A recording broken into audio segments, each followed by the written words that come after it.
Dans la cabine feutrée de première classe du vol Air France reliant Paris à New York, un bruit sec, comme un coup de tonnerre en miniature, déchira l'atmosphère. Une gifle, Claire Dubois, hôtesse de l'air de 60 ans, connue pour son professionnalisme irréprochable après 35 ans de carrière, venait de perdre son sang-froid légendaire en frappant un passager. Le temps sembla se figer, les conversations s'interrompirent net, les regards convergèrent, et un cri d'enfant perça le silence oppressant. Cette gifle, née d'un instinct protecteur viscéral, n'était pas qu'un simple incident à 30 pieds d'altitude. Elle allait bouleverser des vies, révéler des vérités enfouies, exposer des préjugés et tisser des liens inattendus entre des âmes que tout semblait opposer. Ce moment, suspendu dans l'air raréfié de la cabine, marquerait le début d'une tempête dont les répercussions s'étendraient bien au-delà des nuages. Claire Dubois ajusta son foulard bleu marine dans le miroir du salon des équipages à l'aéroport de Roissy-Charles de Gaulle, un geste qu'elle répétait depuis des décennies avec une précision presque rituelle. À 60 ans, ses rides délicates autour des yeux trahissaient une vie de service, mais son port restait altier.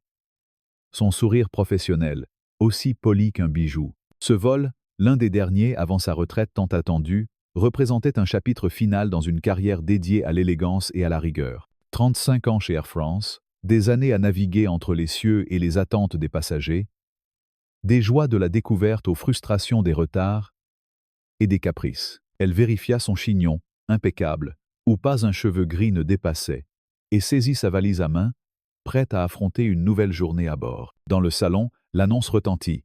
Appel final pour l'équipage du vol AF-22 à destination de New York. Claire échangea un regard avec Julien Moreau, son collègue et ami de longue date, un homme de 62 ans dont les cheveux poivre et sel et l'humour discret avaient accompagné ses propres années dans les airs. « Manon est encore absente » murmura-t-elle, un soupçon d'agacement dans la voix.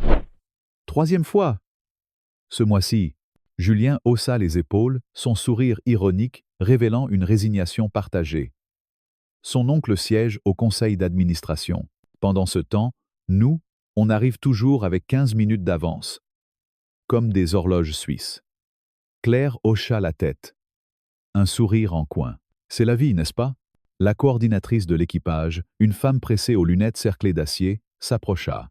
Manon est malade. Claire, vous passez en première classe aujourd'hui. Une lueur de satisfaction traversa le regard de Claire. La première classe, avec ses passagers moins nombreux et ses pourboires généreux, était une récompense bienvenue après des semaines éreintantes en classe économique. Ses pieds, endoloris par des années à arpenter les allées étroites, accueilleraient ce répit. Chaque nuage a son rayon de soleil, dit-elle à Julien, ajustant sa démarche tandis qu'il se dirigeait vers la porte d'embarquement. En chemin, Julien évoqua la retraite imminente d'un collègue commun, Gérard, après 40 ans de service. Ça fait réfléchir, non? Qu'est-ce qu'on fera après tout ça? Demanda-t-il, son ton mêlant nostalgie et curiosité. Claire resta pensive, ses pensées dérivant vers sa fille, Élise, et sa petite-fille, Élodie, âgée de 6 ans. Élise veut que je m'installe près d'elle à Bordeaux pour aider avec Élodie. Mais après avoir élevé Élise seule tout en volant, je me demande si j'ai encore l'énergie pour être une grand-mère à plein temps. Julien acquiesça, ses propres souvenirs remontant à la surface. Mon fils Paul me reproche encore d'avoir été trop absent quand il était petit. Maintenant, c'est lui qui n'a plus le temps pour un appel hebdomadaire. Ils échangèrent un regard complice, celui de deux vétérans ayant vu l'industrie aérienne passer des jours glamour des années 80, où le champagne coulait à flot, à l'efficacité utilitaire d'aujourd'hui. À la porte d'embarquement, l'Airbus A350 attendait, ses ailes scintillant sous le soleil matinal. Les passagers commençaient à affluer, une mosaïque d'hommes d'affaires en costumes impeccables, de célébrités dissimulées derrière des lunettes noires et de retraités fortunés savourant leurs privilèges. Claire, postée à l'entrée de l'avion, accueillait chacun avec une courtoisie rodée, son sourire un bouclier contre les caprices et les tensions. Parmi les premiers à embarquer, Antoine Lefebvre, 42 ans, PDG d'un prestigieux groupe de mode parisien, apparut, tenant la main de son fils, Léon, un garçonnet de 4 ans aux yeux pétillants d'émerveillement. Le costume sur mesure d'Antoine, taillé dans un tissu italien d'un bleu profond, et sa montre Patek Philippe, dont le cadran brillait subtilement sous la lumière de la cabine, trahissait une réussite éclatante. Mais son attention était entièrement tournée vers Léon, dont la voix aiguë s'éleva. « Papa, c'est un Boeing ?» Claire, charmée, répondit avant Antoine. « Non, petit, c'est un Airbus A350. Tu connais bien les avions, dis donc. » Léon rayonna, et Antoine, avec un sourire indulgent, ajouta, Léon est dans sa phase aviation. Il peut vous réciter les caractéristiques de chaque moteur d'avion commercial. Claire guida le duo vers leur siège, 3A et 3B, des places privilégiées en première classe, notant mentalement la chaleur d'Antoine et l'enthousiasme contagieux de Léon. Bienvenue à bord, monsieur Lefebvre. Si vous avez besoin de quoi que ce soit, je suis là. L'embarquement se poursuivait sans heurts jusqu'à l'arrivée de Philippe Moreau, un investisseur immobilier d'une cinquantaine d'années, dont les cheveux poivre et sel et le costume froissé trahissaient une assurance arrogante. Il s'arrêta net devant Claire, brandissant sa carte d'embarquement. « J'ai réservé les sièges 3A et 3B. C'est une erreur, non ?» Sa voix, forte et autoritaire, attira les regards. Claire consulta son tablette avec calme. « Je suis désolé, monsieur Moreau. Ces sièges sont attribués à monsieur Lefebvre et son fils. Nous vous avons assigné le siège 4A, qui offre le même confort et espace pour les jambes. » Le visage de Philippe s'empourpra, ses yeux glissant vers Antoine et Léon. « Déjà installé, ce n'est pas une question de confort, marmonna-t-il, son ton chargé d'une amertume à peine voilée. J'ai spécifiquement demandé ces places. Mon assistant a confirmé hier. » Claire maintint son sourire professionnel, bien que son instinct, aiguisé par des décennies à lire les passagers, détecta une pointe de préjugé dans son regard. « Votre carte indique 4A. Monsieur, puis-je vous aider à ranger vos bagages ?» Philippe céda à contre-cœur, marmonnant quelque chose à propos d'appeler le service client d'Air France et s'installa en 4A, son irritation palpable. Parmi les autres passagers, Sophie Martin, une journaliste indépendante d'une trentaine d'années, observait la scène depuis son siège en 5C. En route pour New York pour couvrir une exposition de mode, elle avait l'œil vif et le téléphone prêt à capturer tout événement digne d'un article. Elle nota mentalement l'échange tendu entre Philippe et Claire, sentant qu'une histoire se profilait. Sophie, avec son carnet toujours à portée de main, avait appris à repérer les frictions humaines qui faisaient les gros titres. Elle ajusta ses lunettes rondes et commença à taper des notes sur son téléphone, son instinct de journaliste en alerte. Alors que l'avion décollait, les moteurs vrombissant doucement, Léon pressa son visage contre le hublot, émerveillé. « Papa, regarde, on est dans les nuages. » Sa voix, pleine d'excitation, résonna dans la cabine silencieuse. Philippe, de l'autre côté de l'allée, laissa échapper un raclement de gorge exagéré, son journal financier déployé comme un rempart contre l'intrusion. Antoine posa une main douce sur l'épaule de Léon. « On parle doucement, mon cœur, tu te souviens? Tout le monde n'aime pas les avions autant que toi. » Léon hocha la tête, sérieux. Mais ses jambes gigotaient d'enthousiasme. Claire, passant dans l'allée avec un plateau de boisson, offrit un sourire à Léon. « Un jus de pomme pour le jeune aviateur? Et pour vous, monsieur, un café ?» Antoine accepta avec gratitude. « Un café, s'il vous plaît. » Et peut être un coussin pour Léon, c'est un long vol. Claire acquiesça, appréciant la simplicité courtoise d'Antoine, un contraste frappant avec les demandes incessantes de Philippe, qui avait déjà réclamé un changement de boisson et critiqué la température de la cabine. Alors que la cabine s'installait dans une routine paisible, Claire surprit une conversation de Philippe au téléphone, son ton bas mais audible. « Ils ont donné mes sièges à d'autres. Tu sais comment c'est, tout est question de quotas de diversité ces jours-ci. Je parie qu'ils volent sur des milles. » Ces mots, chargés de mépris, firent frémir Claire. Après 35 ans à gérer des passagers difficiles, elle avait appris à laisser couler les remarques comme « l'eau sur les plumes d'un canard », une expression qu'elle partageait avec Julien. Mais celle-ci touchait une corde sensible, réveillant des souvenirs de micro-agressions qu'elle et Julien avaient endurées au fil des ans. Elle échangea un regard avec Julien, qui hocha la tête en signe de solidarité. « L'eau sur les plumes », murmura-t-il. Claire répéta la phrase, mais au fond d'elle, une colère sourde montait. Elle se promit de veiller sur Antoine et Léon, déterminée à contrer l'attitude de Philippe par un service irréprochable. À l'altitude de croisière, Claire entama le service du petit déjeuner, proposant des omelettes au fromage ou des crêpes dorées. Léon, ravi, choisit les crêpes, et Claire lui fit un clin d'œil. « Excellent choix, jeune homme. » Antoine opta pour l'omelette, remerciant Claire avec une politesse qui renforçait son respect pour lui. En passant à Philippe, elle nota son regard scrutateur, fixé sur la montre d'Antoine, et son costume sur mesure, comme s'il cherchait à résoudre une énigme. Claire connaissait ce regard, celui de quelqu'un qui remettait en question la légitimité d'un autre à occuper un espace de prestige. Elle avait vu cela trop souvent, envers des passagers de toutes origines, et cela ravivait en elle un instinct protecteur, renforcé par le souvenir de sa petite fille Élodie, dont l'enthousiasme ressemblait tant à celui de Léon. Antoine, sentant le besoin de répondre à un appel urgent de son bureau à Tokyo, demanda à Claire s'il y avait un endroit privé pour téléphoner. Bien sûr, monsieur. Il y a un petit espace à faire derrière la cuisine.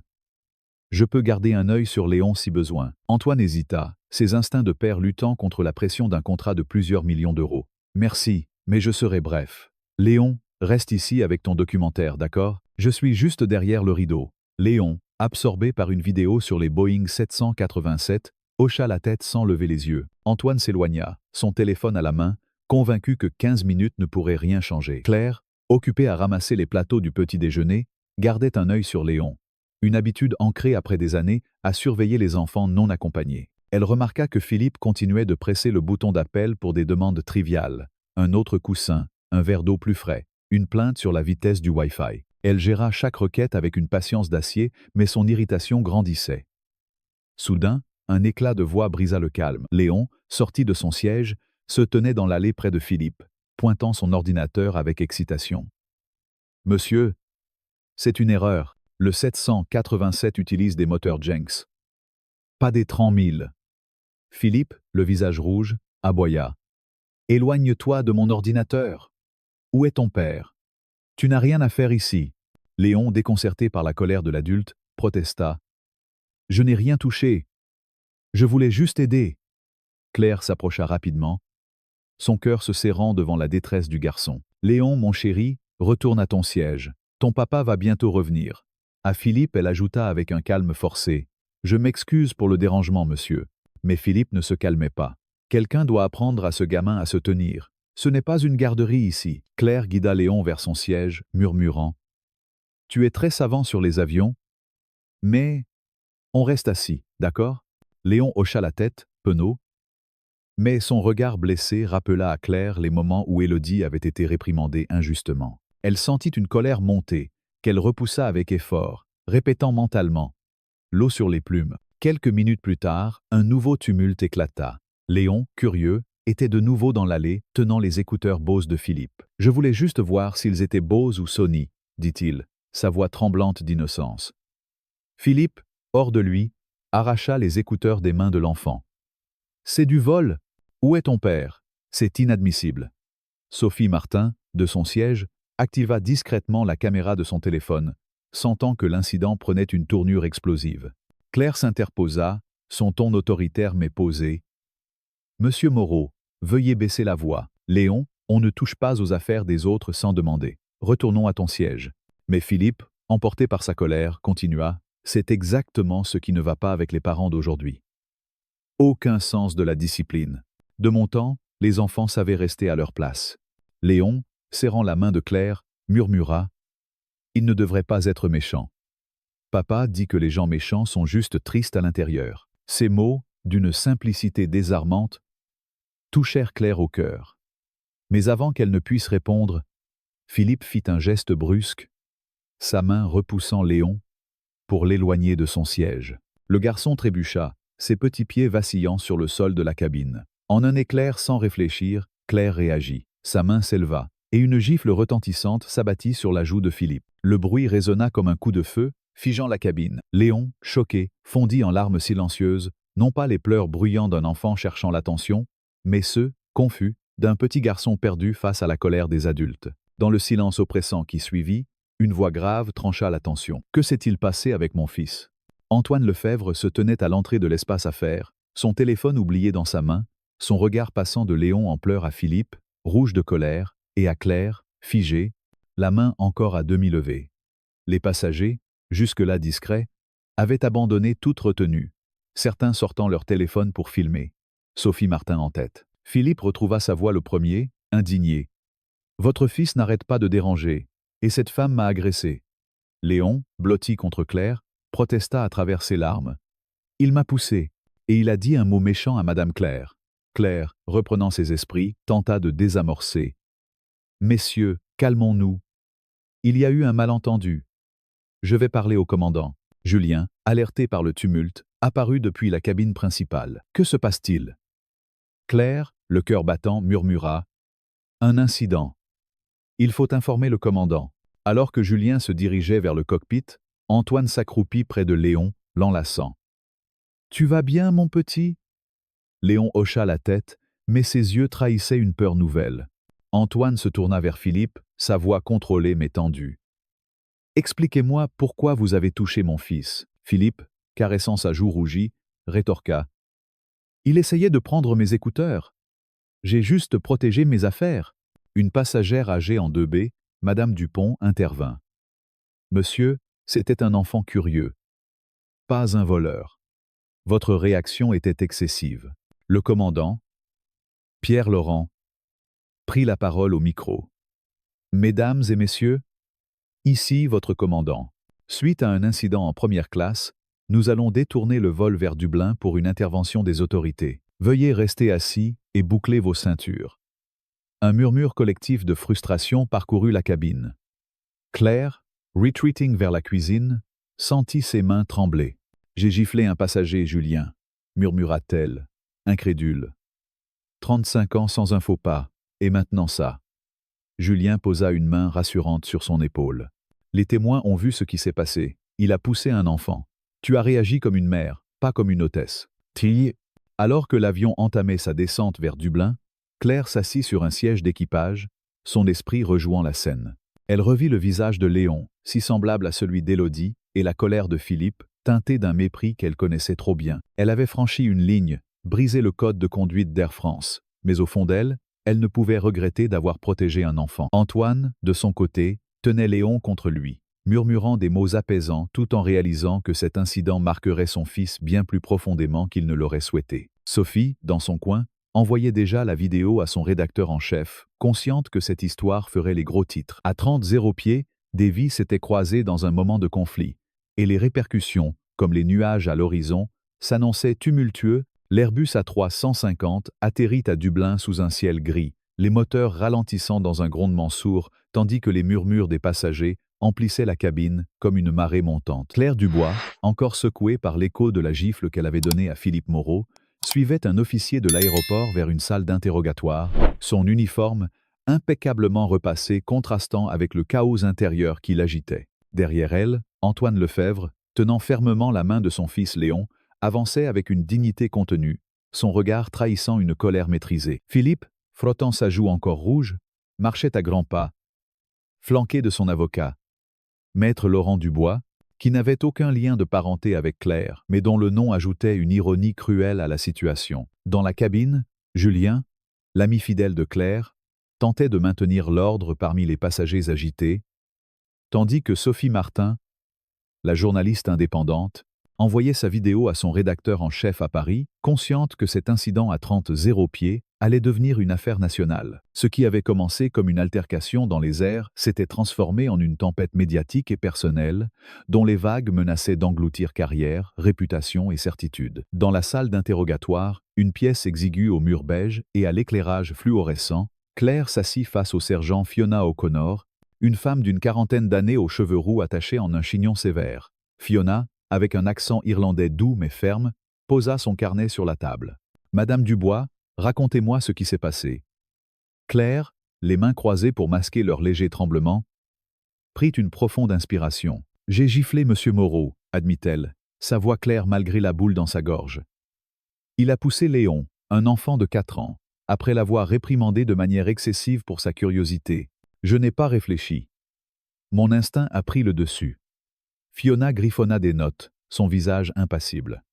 Monsieur Moreau affirme que c'était un geste accidentel pour protéger ses affaires personnelles. Plusieurs témoins, cependant, décrivent une poussée délibérée. Pouvez-vous préciser ce que vous avez vu? Claire revit l'instant, la main de Philippe repoussant Léon, le garçon trébuchant, ses petits yeux écarquillés de peur. Léon s'est approché de son siège, tenant ses écouteurs. Il était curieux, pas malveillant. Monsieur Moreau a crié, l'a accusé de vol, puis l'a poussé. J'ai agi pour protéger l'enfant.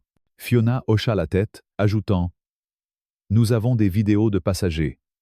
Elles seront examinées. Air France a été informée. Vous savez que cet incident pourrait avoir des conséquences graves ?»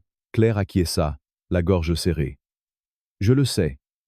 Mais je ne pouvais pas laisser un enfant être maltraité. » À quelques mètres, dans une autre salle, Antoine Lefebvre répondait aux questions d'un autre officier, le lieutenant Patrick Kelly, un homme corpulent au regard perçant. Léon, assis sur ses genoux, serrait un petit avion en plastique, cadeau d'un précédent voyage. Antoine, son costume toujours impeccable malgré les heures tendues, parlait d'une voix posée mais lourde de reproches envers lui-même. J'étais en appel avec mon bureau à Tokyo. 15 minutes, tout au plus. J'ai laissé Léon seul, pensant qu'il était occupé avec son documentaire. Je n'aurais jamais imaginé qu'un adulte s'en prendrait à lui. Patrick, prenant des notes, demanda « Pouvez-vous confirmer ce que Léon a fait avant l'incident ?» Antoine caressa les cheveux de son fils. Il est passionné d'aviation. Il a vu l'ordinateur de M. Moreau, qui affichait une présentation sur les avions. Léon a voulu corriger une erreur technique, comme il le fait souvent à la maison. Puis il a pris ses écouteurs, par curiosité, sans intention de les voler. Léon, levant les yeux, ajouta d'une voix tremblante « Je voulais juste voir si c'était du Bose. Il m'a crié dessus, et après, il m'a poussé. J'ai eu peur. » Antoine serra son fils plus fort, son cœur se brisant à l'idée que Léon, si innocent, ait été confronté à une telle hostilité. « Monsieur Moreau a-t-il dit quelque chose de spécifique avant ou après ?» demanda Patrick. Antoine fronça les sourcils, se rappelant les murmures de Philippe pendant le vol. Il a fait des commentaires déplacés, sur les quotas, et le fait que nous n'avions pas notre place en première classe. Je n'y ai pas prêté attention sur le moment, mais maintenant, je vois un schéma. Pendant ce temps, dans la salle d'attente de l'aéroport, Sophie Martin tapait frénétiquement sur son téléphone. Une hôtesse a giflé un passager après qu'il a poussé un enfant. J'ai la vidéo complète, 2 angles différents. Ça va exploser, écrivit-elle à son rédacteur en chef au Monde. La vidéo, déjà postée sur Twitter avec les hashtags « Justice pour Léon » et « Hôtesse héroïque », accumulait des milliers de vues. Sophie, avec son flair journalistique, savait que cette histoire touchait une corde sensible. Un enfant innocent. Une hôtesse protectrice. Un homme riche à l'attitude arrogante. Elle ajouta des notes sur Philippe, dont elle avait reconnu le nom grâce à un article récent sur ses investissements immobiliers controversés à Paris. « C'est un scoop en or », murmura-t-elle, ajustant ses lunettes tout en surveillant les réactions en ligne. Dans la cabine, Julien, le chef de cabine, gérait les passagers agités. Certains, indignés par le détour, réclamaient des explications. D'autres, ayant vu l'incident, prenaient la défense de Claire. Madame Dupont, la passagère âgée du siège 2B, s'adressa à Julien avec autorité. Cette hôtesse a fait ce que tout être humain décent aurait fait. Cet homme Moreau était insupportable depuis le décollage. Il a poussé un enfant. Julien, hochant la tête, répondit « Merci, madame, nous recueillons les témoignages. » Il envoya un message à Claire. « Reste forte, ma vieille amie. Les passagers sont de ton côté. » Dans le cockpit, le commandant Pierre Laurent, un vétéran aux tempes grisonnantes, briefait son copilote. « On suit la procédure. Les autorités à Dublin prendront le relais. Mais je connais Claire depuis 20 ans. Elle ne perd jamais son calme sans raison. » Le copilote, plus jeune, haussa les épaules. Les réseaux sociaux vont la crucifier ou en faire une héroïne, pas d'entre-deux. Dans une troisième salle, Philippe Moreau, assis face à un officier et à son avocat, fulminait. « C'est scandaleux. Je suis la victime et on me traite comme un criminel. Cette femme m'a agressé sans provocation. » Maître Laurent Dubois, un homme mince aux lunettes rondes, examinait les vidéos sur son iPad, son visage s'assombrissant. « Philippe, les images ne sont pas en votre faveur. Vos remarques sur les quotas pendant le vol, votre ton envers l'enfant, la poussée, les témoins confirment que vous l'avez repoussé délibérément. Si vous portez plainte, vous risquez une contre-attaque pour agression sur mineur. » Philippe, blêmissant, tapa du poing sur la table. C'était un réflexe. Ce gamin touchait mes affaires, et son père était absent. Où était-il, hein? À négocier des millions pendant que son fils jouait les voleurs? Laurent leva une main apaisante. « Calmez-vous. Les vidéos montrent aussi votre comportement avant l'incident. Les remarques que vous avez faites, elles pourraient être interprétées comme discriminatoires. Mon conseil? Retirez votre plainte. Laissez cette histoire se tasser. » De retour dans la salle de Claire, Fiona O'Connor reçut un appel de son supérieur. Les vidéos circulent en ligne. L'opinion publique penche pour l'hôtesse, mais Air France veut une suspension immédiate en attendant une enquête interne. Claire sentit son estomac se nouer. Une suspension, même temporaire, signifiait probablement la fin de sa carrière. Elle pensa à sa fille Élise, à Élodie, à toutes ces années à jongler entre les vols transatlantiques et les réunions scolaires. « J'ai toujours suivi les règles, » murmura-t-elle, plus pour elle-même que pour Fiona. « Mais cet enfant, il me rappelait ma petite fille. Je ne pouvais pas rester là sans rien faire. » Fiona, adoucissant son ton, répondit Je comprends, Madame Dubois. Les témoignages et les vidéos seront examinés. Pour l'instant, vous êtes libre de rentrer à Paris, mais Air France vous contactera.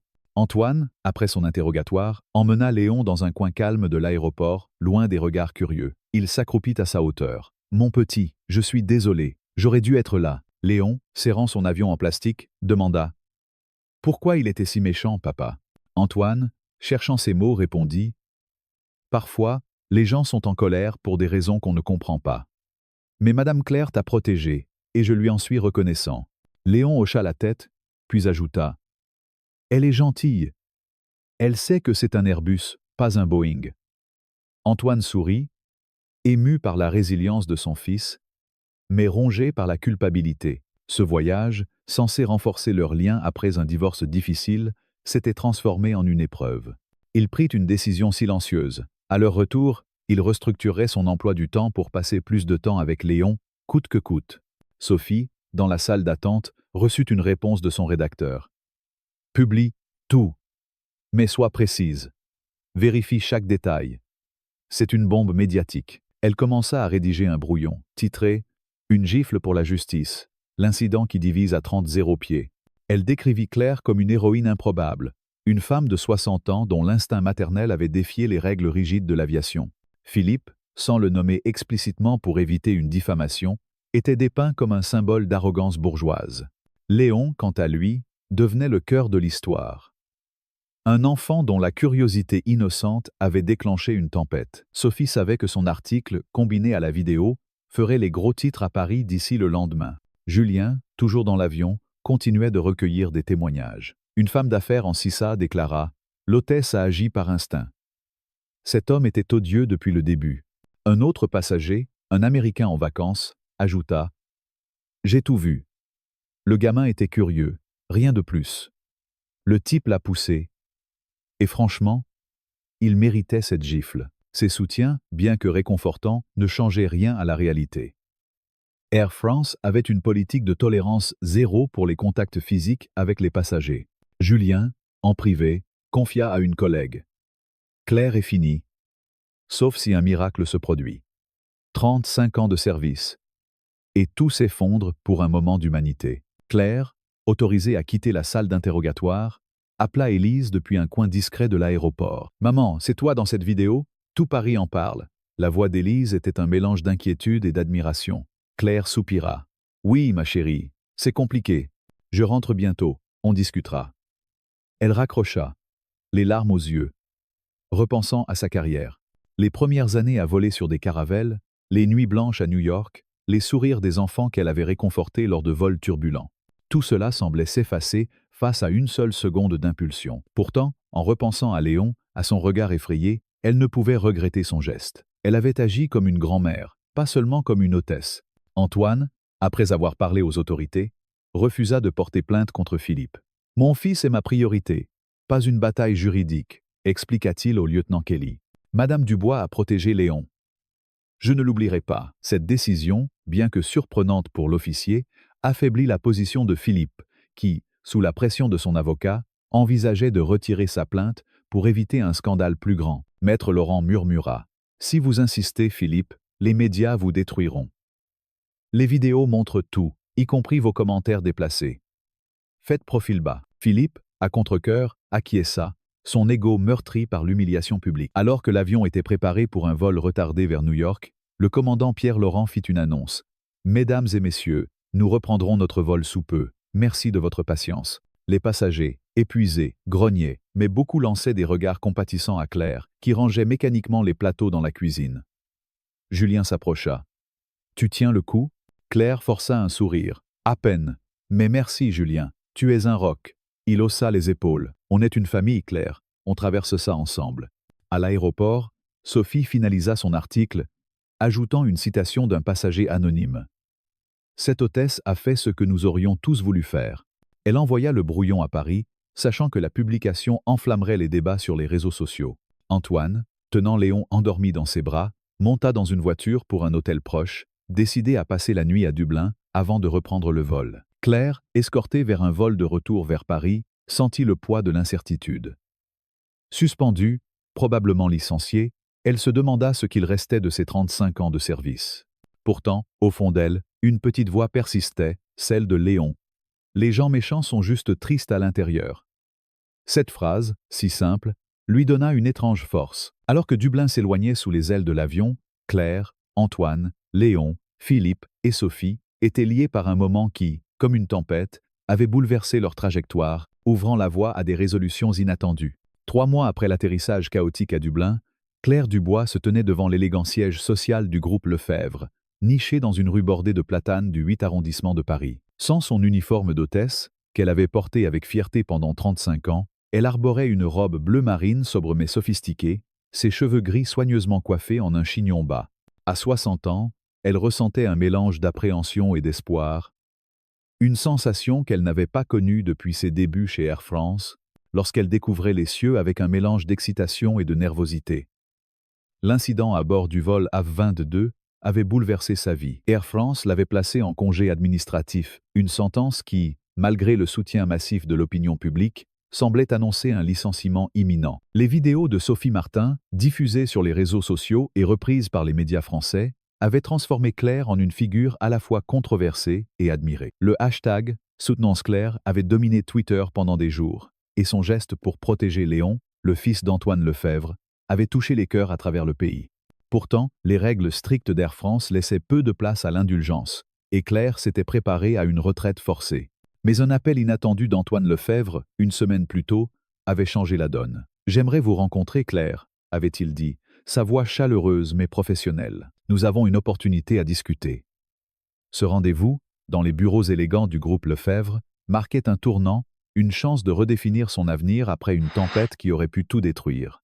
Dans le hall d'entrée, une jeune assistante, Élodie, un prénom qui fit sourire Claire, lui rappelant sa petite fille, l'accueillit avec courtoisie. « Monsieur Lefebvre vous attend. »« Madame Dubois. »« Suivez-moi. » Je vous prie. L'ascenseur, aux parois de verre poli, grimpa en silence jusqu'au dernier étage, où des baies vitrées offraient une vue panoramique sur les toits de Paris, avec la tour Eiffel scintillant au loin sous un ciel d'hiver. Le bureau d'Antoine, un espace moderne orné de touches d'art africain et de photographies encadrées de défilés de mode, reflétait son succès sans ostentation. Il se leva de son fauteuil, abandonnant un carnet de croquis, et l'accueillit avec un sourire sincère. « Merci d'être venue, Claire. Prenez place, je vous en prie. » Il désigna un coin salon confortable, loin de l'intimidation d'un bureau formel. Un choix qui mit Claire à l'aise. « Comment va Léon ?» demanda-t-elle, sa voix teintée d'une tendresse instinctive. Antoine s'illumina. « Il va bien, merci. Notre voyage à New York, malgré tout, a été une aventure. Le musée de l'air et de l'espace l'a captivé. Il parle encore de vous, vous savez. Il s'inquiète de savoir si vous êtes sans danger. » Claire sentit une chaleur envahir sa poitrine, mêlée d'émotion. « C'est un garçon adorable. Dites-lui que je vais bien, grâce à lui. » Antoine s'assit en face d'elle, son regard direct, mais bienveillant. « Léon m'a dit quelque chose qui m'a marqué après Dublin. Il a dit que vous lui aviez appris que c'était un Airbus, pas un Boeing. Ça l'a impressionné. » Il rit doucement, puis passa à un ton plus sérieux. « Claire, j'ai contacté le PDG d'Air France après l'incident. Leur politique est stricte, mais les circonstances étaient exceptionnelles. Les vidéos montrent clairement que vous avez agi pour protéger mon fils. L'opinion publique vous soutient, et les médias vous dépeignent comme une héroïne. » Claire baissa les yeux, gênée par l'étiquette. « Je n'ai pas agi pour être une héroïne. J'ai vu un enfant en détresse, et j'ai réagi comme une grand-mère, pas comme une hôtesse. Les règles sont les règles, monsieur Lefebvre. J'ai accepté les conséquences. » Antoine hocha la tête, respectant sa franchise. « C'est précisément pourquoi je vous ai fait venir. Le groupe Lefebvre étend sa division de voyages d'affaires. Nous lançons un service d'aviation privée pour nos clients haut de gamme. Nous avons besoin d'une directrice de l'expérience client, quelqu'un avec votre expertise et votre sens du service. Vos 35 ans chez Air France font de vous la personne idéale. » Claire resta sans voix, ses mains serrant son sac à main. « Vous m'offrez un emploi ?» demanda-t-elle incrédule. Antoine sourit, un éclat de malice dans les yeux. « Pas seulement un emploi, un poste avec un salaire bien supérieur à celui d'Air France, des avantages complets et un horaire flexible pour que vous puissiez passer du temps avec votre petite fille, Élodie. » Claire chercha un signe de charité dans son regard, mais n'en trouva aucun. « Ce n'est pas une faveur, n'est-ce pas ?» Antoine secoua la tête. C'est du business. J'ai lu vos évaluations chez Air France. Elles sont exemplaires. Votre capacité à gérer des situations complexes, comme celle avec Léon, est précisément ce dont nous avons besoin. Il lui tendit une enveloppe contenant une proposition formelle, détaillant un salaire qui fit cligner des yeux clairs. Prenez le temps d'y réfléchir, ajouta-t-il. Mais sachez que Léon serait ravi de savoir que vous travaillez avec nous. Il dit que vous êtes la dame qui connaît les avions. Pendant ce temps, à Paris, Sophie Martin finalisait son article pour Le Monde, intitulé « Une gifle pour la justice. Une hôtesse face au courage ». Publié 2 semaines après l'incident, il avait déclenché un débat national sur la tolérance zéro dans l'aviation et le rôle de l'instinct humain face aux règles rigides. Sophie, avec sa plume incisive, avait dépeint Claire comme une héroïne du quotidien, une femme dont le geste, bien que controversé, incarnait une défense des plus vulnérables. Elle avait pris soin de ne pas nommer Philippe explicitement. Mais ses allusions à un investisseur arrogant avaient suffi à alimenter les spéculations en ligne.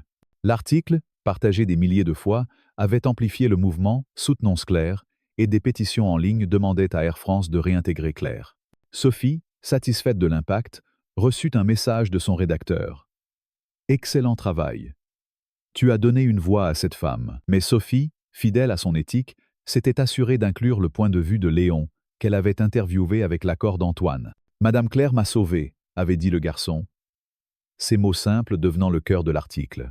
Julien, l'ami fidèle de Claire, avait organisé une fête d'adieu dans son petit appartement du Marais, réunissant une poignée de collègues et d'amis proches pour célébrer sa carrière. Quelle qu'en soit l'issue, autour d'une table ornée de bouteilles de champagne et de macarons colorés, Julien leva son verre. À Claire, la meilleure d'entre nous. 35 ans à rendre les cieux plus humains. Tu es une légende. Les rires et les anecdotes fusèrent. Les passagers capricieux qu'elle avait apaisés, les enfants qu'elle avait divertis avec des histoires d'aviation, les tempêtes qu'elle avait traversées avec un sourire. Claire, émue, murmura « Vous allez me faire pleurer ». Mais au fond d'elle, elle savait que cette soirée marquait la fin d'une ère, et l'incertitude de l'avenir pesait lourd. Philippe Moreau, quant à lui, s'était retiré de la lumière publique. Après Dublin, son conseil d'administration, inquiet de l'impact des vidéos sur sa réputation, l'avait poussé à publier un communiqué. « J'ai agi sous le stress et regrette toute offense involontaire », avait-il écrit, un mea culpa perçu comme stratégique mais nécessaire. Sa société avait fait un don généreux à une fondation pour l'éducation des jeunes dans l'aviation, un geste qui, bien que critiqué comme opportuniste, avait permis de détourner l'attention. Philippe, humilié par la viralité de l'incident, évitait désormais les vols long courriers, préférant les jets privés pour ses déplacements. Antoine, de son côté, avait tenu sa promesse silencieuse faite à Dublin. Il avait réorganisé son emploi du temps, déléguant davantage de responsabilités à ses directeurs pour passer des soirées avec Léon. Les week-ends, autrefois remplis de réunions, étaient désormais consacrés à des visites au musée de l'Air du Bourget ou à des promenades dans le jardin des Tuileries, où Léon, toujours fasciné par les avions, pointait les traînées blanches dans le ciel. « Papa, c'est un A350 comme celui où on était ?» demandait-il souvent. Antoine, souriant, répondait avec patience, conscient que ces moments renforçaient leur lien plus que n'importe quel contrat multimillionnaire. Il avait aussi contacté Air France pour plaider la cause de Claire, soulignant que son geste, bien que contre les règles, avait protégé son fils.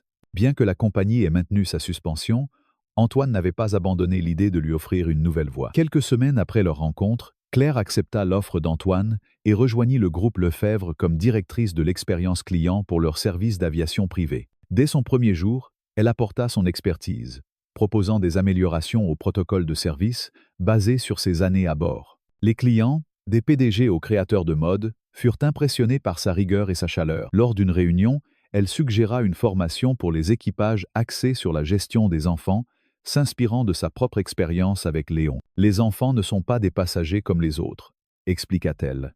« Ils ont besoin de patience, mais aussi de respect. » Son idée fut adoptée à l'unanimité, renforçant sa place dans l'entreprise. Un soir de février, sous une neige légère qui recouvrait Paris, Antoine et Léon, désormais âgés de 5 ans, prirent un vol retour de Londres à bord d'un jet du groupe Lefebvre. Léon, arborant une épingle de pilote offerte par le commandant, demanda « Papa, est-ce que Madame Claire pilote aussi des avions ?» Antoine rit. « Non, mais elle s'assure que tout le monde est heureux à bord. Elle revient de Londres aujourd'hui après une formation. » Léon hocha la tête, satisfait, serrant son avion en plastique comme un talisman. Lors d'une exposition aéronautique au Bourget, Antoine et Léon invitèrent Claire à les rejoindre. Sous un hangar immense, entouré de modèles d'avions historiques, Léon courut vers un cockpit reconstitué, émerveillé. Claire, à ses côtés, expliqua les commandes avec une patience infinie, ravivant en elle des souvenirs de ses premières années dans l'aviation. Antoine, observant la scène, murmura « Vous avez un don, Claire. Léon ne parle que de vous et des avions maintenant. » Claire sourit, touchée. « Il me rappelle pourquoi j'ai aimé ce métier. » Léon, levant les yeux, demanda « Madame Claire, je peux être pilote un jour ?» Elle s'accroupit à sa hauteur. « Bien sûr, Léon. Le ciel est grand, et il t'attend. » Nam. Ce qui avait commencé par une gifle impulsive à 30 pieds s'était transformé en une histoire de rédemption, de courage et de connexions inattendues. Claire avait trouvé un nouveau départ, non pas dans les airs, mais dans un rôle où son expérience continuait de briller. Antoine avait redéfini ses priorités, plaçant Léon avant tout. Sophie, grâce à son article, avait donné une voix à une femme ordinaire devenue symbole de justice. Et Léon, avec son amour des avions, avait tissé un lien entre eux tous, prouvant que même les turbulences les plus violentes pouvaient mener à des horizons nouveaux où l'humanité triomphe des règles et des préjugés. L'histoire de Claire Dubois, d'Antoine Lefèvre, de Léon et de l'incident à bord du vol F-22 est une fresque humaine qui transcende le simple récit d'une altercation à 30 pieds d'altitude. Elle nous plonge dans les profondeurs de l'instinct protecteur, du poids des privilèges, de l'innocence enfantine et du pouvoir des médias, tout en reflétant des valeurs chères à la culture française, la solidarité, la justice et la capacité de se réinventer face à l'adversité. En France, où la devise républicaine « liberté, égalité, fraternité » guide les consciences, cette histoire agit comme un miroir, nous invitant à réfléchir à nos propres choix, à nos priorités et à notre rôle dans la société. À travers le geste impulsif de Claire, la résilience d'Antoine, la sagesse naïve de Léon et l'engagement journalistique de Sophie Martin, nous découvrons des leçons universelles qui s'appliquent à notre quotidien, que ce soit dans nos relations personnelles, nos responsabilités professionnelles ou notre engagement citoyen. Examinons ces leçons et voyons comment elles peuvent illuminer nos vies, tout en restant ancrées dans l'élégance et la profondeur de la pensée française. D'abord, le geste de Claire, giflant Philippe Moreau pour protéger Léon, est un cri du cœur qui transcende les règles. Dans une société française où la fraternité est une valeur cardinale, cet acte nous rappelle que l'humanité doit parfois primer sur les protocoles rigides. Claire, forte de ses 35 ans de carrière irréprochable chez Air France, a risqué son avenir pour défendre un enfant en détresse. Ce choix résonne comme un appel à l'action. Dans nos vies, quand avons-nous osé agir selon nos convictions, même au risque de conséquences, que ce soit en prenant la parole pour un collègue injustement traité, en soutenant un voisin dans le besoin ou en défiant une règle injuste, l'histoire de Claire nous pousse à écouter notre instinct protecteur. Elle nous enseigne que le courage n'est pas l'absence de peur, mais la décision d'agir malgré elle. En France, où l'histoire est marquée par des figures comme Jeanne d'Arc ou les résistants de la Seconde Guerre mondiale, ce courage individuel face à l'injustice est une valeur qui continue d'inspirer. Appliquons cela dans nos interactions quotidiennes. Offrons un sourire à un inconnu, défendons une cause juste, ou simplement, prenons le temps d'écouter ceux qui sont ignorés. Comme Claire, nous pouvons faire la différence, un geste à la fois. Ensuite, l'histoire d'Antoine Lefèvre met en lumière la responsabilité qui accompagne le privilège. PDG d'un groupe de mode prestigieux, il incarne une réussite à la française, où l'élégance et le travail acharné se conjuguent. Pourtant, son absence momentanée lors de l'incident, absorbée par un appel professionnel, a exposé Léon à la colère de Philippe. Ce moment de vulnérabilité, suivi de sa décision de réorganiser sa vie pour privilégier son fils, est un puissant rappel que le succès n'a de sens que s'il sert ceux que nous aimons. En France, où le débat sur l'équilibre entre vie professionnelle et personnelle est constant, pensons aux 35 heures ou à la valorisation des congés, Antoine nous invite à réévaluer nos priorités. Combien de fois avons-nous sacrifié un dîner en famille pour une réunion tardive? Avons-nous pris le temps de créer des souvenirs avec nos proches?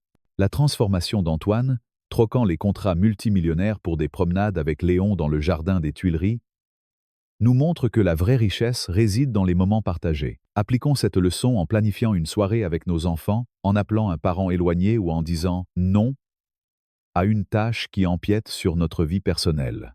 Comme Antoine, nous pouvons choisir de redéfinir ce que signifie réussir.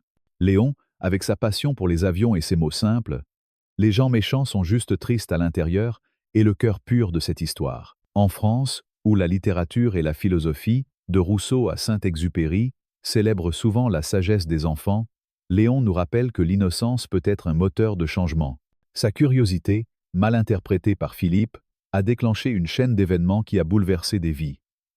Claire a trouvé une nouvelle carrière, Antoine a redéfini ses priorités, et un débat public sur la justice a émergé. Cette leçon nous invite à écouter les enfants dans nos vies, qu'ils soient les nôtres, ceux de nos voisins ou des élèves dans une classe. Leur perspective, dénuée de cynisme, peut nous ramener à l'essentiel. Combien de fois avons-nous ignoré une question d'enfant, la jugeant naïve? Léon nous enseigne à poser des questions simples, à aborder les autres sans préjugés, et à voir le monde avec une curiosité renouvelée. Dans notre quotidien, cela peut se traduire par une conversation attentive avec un enfant, une visite à un musée avec un neveu, ou simplement un moment où nous laissons de côté nos écrans pour écouter. Comme Léon, soyons des explorateurs du monde, ouverts et sans jugement. Le rôle de Sophie Martin, avec son article et sa vidéo virale, illustre le pouvoir des médias dans la France contemporaine. En amplifiant l'histoire de Claire, elle a transformé une hôtesse suspendue en symbole de courage, galvanisant l'opinion publique avec le hashtag « Soutenons Claire ». Dans un pays où le journalisme, de Zola à Mediapart, a toujours joué un rôle dans la défense de la justice, Sophie nous rappelle que nos voix, même modestes, peuvent avoir un impact. Elle a capturé non seulement les faits, mais l'émotion d'un moment humain, prouvant que raconter une histoire peut changer des perspectives. Cette leçon s'applique à nous tous. Que ce soit en partageant un post sur les réseaux sociaux, en écrivant une lettre à un journal local ou en discutant d'une cause avec des amis, nous avons le pouvoir d'amplifier les voix marginalisées. Appliquons cela en soutenant une pétition pour une cause qui nous tient à cœur, en partageant une histoire inspirante ou en prenant le temps d'écrire un commentaire constructif en ligne. Comme Sophie, utilisons nos plateformes pour promouvoir la solidarité et la justice, à l'image des grands débats qui animent les cafés parisiens. Enfin, l'histoire se conclut sur la rédemption de Claire, qui transforme une crise en opportunité en rejoignant le groupe Lefebvre. Cette capacité à se réinventer reflète une valeur française profonde, la résilience face à l'adversité. À 60 ans, Claire prouve que les revers ne sont pas des fins, mais des tremplins vers de nouveaux horizons. En France, où des figures comme Colette ou Simone Veil ont redéfini leur vie après des épreuves, cette leçon résonne particulièrement. Elle nous encourage à voir chaque échec, une perte d'emploi, une rupture, une erreur, comme une chance de repartir. Est-il temps de reprendre une formation, de lancer un projet personnel ou d'explorer une passion oubliée? Claire nous montre que l'expérience et la détermination peuvent ouvrir des portes, même tard dans la vie. Appliquons cela en osant un changement, qu'il s'agisse d'un nouveau hobby, d'une reconversion professionnelle ou d'un voyage longtemps repoussé. Comme Claire, croyons en notre capacité à voler à nouveau, même après une tempête. Ces leçons, tirées d'une histoire qui a commencé par une gifle impulsive, nous invitent à vivre avec plus de courage, d'empathie et de curiosité. Dans notre quotidien, incarnons l'humanité de Claire en défendant les plus faibles, suivons l'exemple d'Antoine en chérissant nos proches, apprenons de Léon en posant des questions simples, amplifions les voix justes comme Sophie, et saisissons les opportunités de réinvention comme Claire l'a fait. Cette histoire, ancrée dans les valeurs françaises de solidarité et de résilience, nous rappelle que chaque geste compte, que chaque voix peut changer le cours des choses. Alors, si ce récit vous a inspiré, partagez-le avec vos proches pour répandre son message d'espoir. Cliquez sur « J'aime » pour soutenir cette histoire, abonnez-vous à notre chaîne pour découvrir d'autres récits humains et laissez un commentaire pour partager vos propres expériences ou réflexions. Ensemble, construisons un monde où l'humanité triomphe, un geste, une voix, une histoire à la fois. Merci et à bientôt.